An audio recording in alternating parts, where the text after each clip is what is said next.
হলো আজকে চুলটা কেটে নিচ্ছি, কেমন একদম কান্না নয়, কেমন। হ্যালো গাইজ, তো আজকের ভিডিওটা ছোট একটা বেবিকে নিয়ে।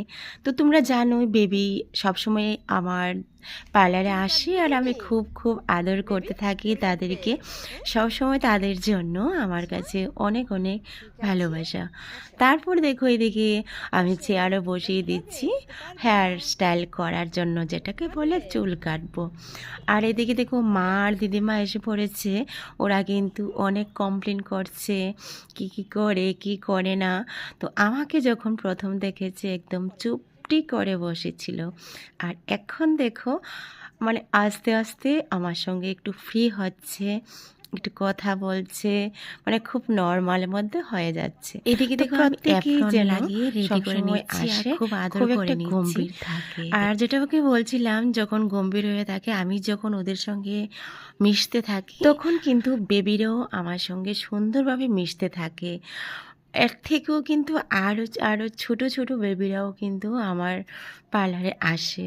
মানে একদম ছোট, কত ছোট বলবো, তোমরা দেখেও নিয়েছিও আমার প্রত্যেক ব্লগের মধ্যে। খুব আদর করে নিচ্ছি কারণ বেবিদের চুল কাটাটাই কষ্ট। তোমরা মনে করবে যে বেবিদের চুল কাটাটা কত সহজ, কতভাবে কাটা যায়। না না, ওদের চুল কাটাটা কিন্তু একদমই সহজ না, অনেকটাই কষ্ট। ওরা নড়াচড়া করে, ওদেরকে আদর করে করে আমার সেইভাবে চুলটা ফিনিশিং করে দিতে হয়।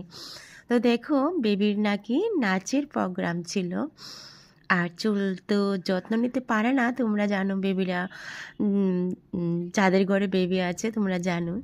তো দেখো চুলটা কেটে নিচ্ছে। তো আমাকে বলছিল তুমি এমনভাবে কেটে দাও যে ও নাচের প্রোগ্রামে মাথায় নাকি গামছা বেঁধে তারপর একটা নাচ করবে খুব সুন্দর। তারপর এদিকে দেখো গামছাটা যেন সেরকম থাকে আর চুলটাও যেন নিচের দিকে থাকে, আমি সেরকমভাবে চুলটা কেটে দিচ্ছি। আর বেবি তো আমার সঙ্গে খুব হাসি খুশি।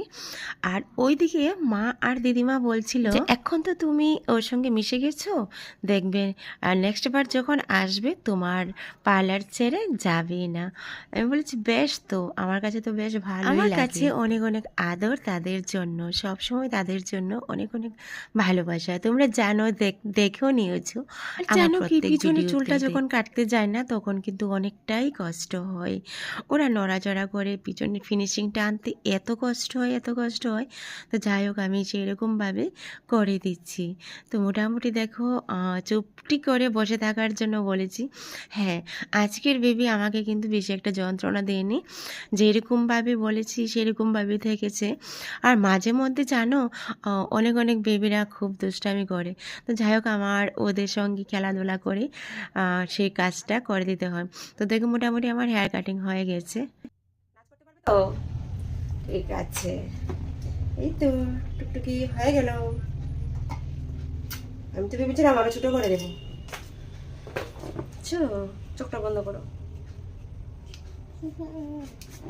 ঠিক আছে, হয়ে গেছে। টাটা টাটা দিয়ে দাও, টাটা দিয়ে দাও। ঠিক আছে, টাটা।